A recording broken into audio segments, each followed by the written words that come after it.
સત્વગુણી અને એનાથી ઉપર ઉઠે એને નિર્ગુણ કહેવામાં આવે. ગુણથી પર થયેલ હોય એને નિર્ગુણ કહેવામાં આવે.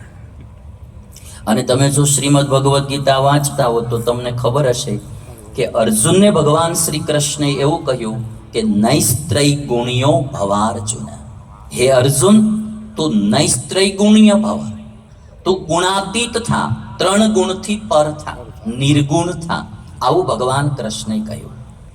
હવે આ ત્રણના લક્ષણો હું તમને બતાવું. જો તમોગુણી છે ને, દાનવોને તમોગુણી કહેવામાં આવે. એ બધા બહુ તમોગુણી હોય. દાનવો, માનવ, દાનવ તમોગુણી, માનવ રજોગુણી અને દેવ સત્વગુણી.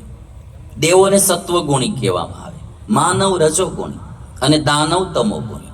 અને ભગવાનના મુક્ત જે હોય એને નિર્ગુણ કહેવામાં આવે.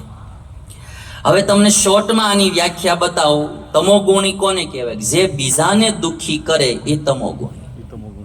તમોગુણીનું શોર્ટમાં લક્ષણ, જે બીજાને વગર વાંકે વગર લેવા દેવા વિના દુઃખી કરે એને તમોગુણી કહેવામાં આવે.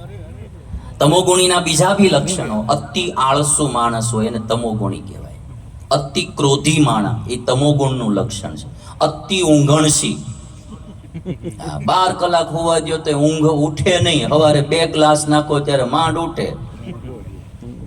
અતિ ઊંઘ, અતિ ક્રોધ, અતિ આળસ એ તમોગુણી માણસના લક્ષણો છે. અને સૌથી મોટું હિંસાત્મક એ માણસ હોય, બીજાને દુઃખી કરે, હેરાન કરે, પરેશાન કરે. તો સમજવું કે આ તમોગુણના લક્ષણો મારામાં.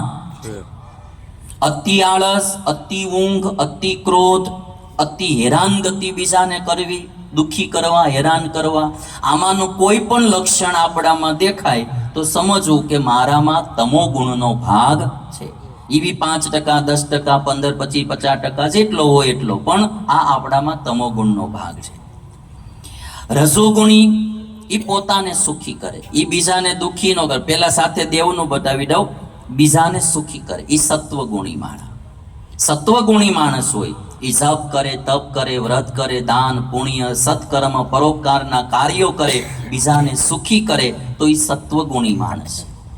બીજાને દુઃખી કરે, હેરાન કરે એ તમોગુણી છે. અને નો બીજાને સુખી કરે, નો બીજાને દુઃખી કરે, પોતાના સુખમાં પોતાના ભોગમાં મસ્ત હોય તો એ રજોગુણી માણસ છે.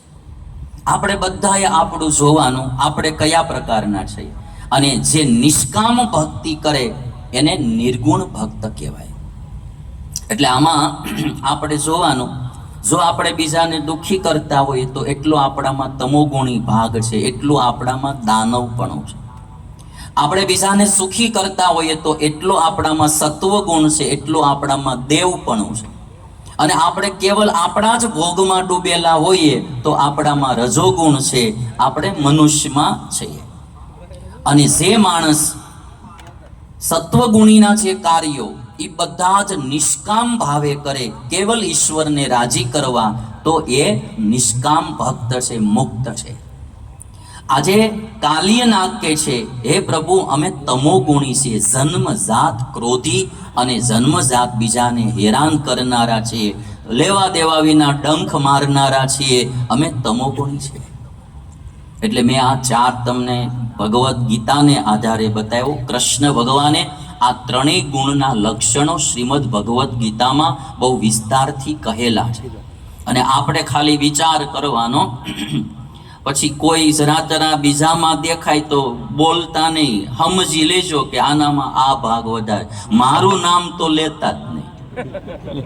બાપુએ આમ કીધું નથી, એને મારી ઉપર દાજ ચડશે ખોટી ખોટી. મારું નામ ન લેતા. પણ આવું હોય છે. એટલે પરીક્ષિતે કાલિયનાગે જ્યારે આ વાત કીધી ને ત્યારે કૃષ્ણ ભગવાને એટલું કીધું, હું તને દંડ નહીં દઉં, પણ તું આ યમુનાનો ધરો છોડી તારો રમણક દ્વીપ જે છે સમુદ્રમાં ત્યાં જતો રહે. કાલિયનાગ ત્યાં જતો રહ્યો અને ભગવાને યમુનાના ધરાને નિર્વિષ બનાવ્યો. સૌથી પહેલું નદી શુદ્ધિકરણનું કાર્ય જો કોઈએ કર્યું હોય તો એ શરૂઆત ભગવાન શ્રી કૃષ્ણએ કરી છે.